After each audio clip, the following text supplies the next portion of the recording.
Ćao! U ovom videu ćemo vam pokazati naš novi kišobran koji smo kupili. A pošto idemo u šetnju s bebom, iskoristit ćemo kišobran i bebina kolica. Ovo su bebina kolica. Imaju i mogućnost da se beba zaštiti od jakog sunca.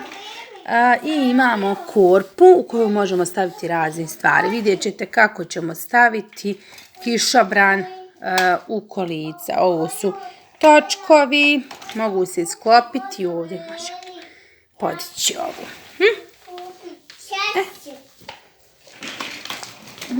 Idemo do bebe.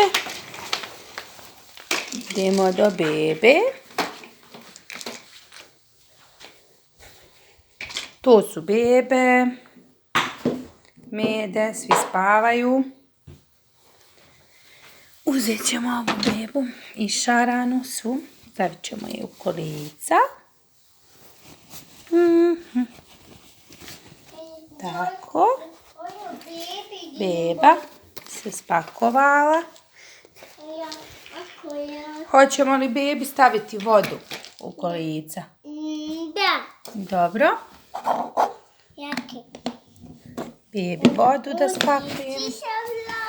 I uzet ćemo sad i kišobran, ali ga prije toga moramo sklopiti. Kišobran. Ovako ćemo sklopiti kišobran. Povučemo ručicu.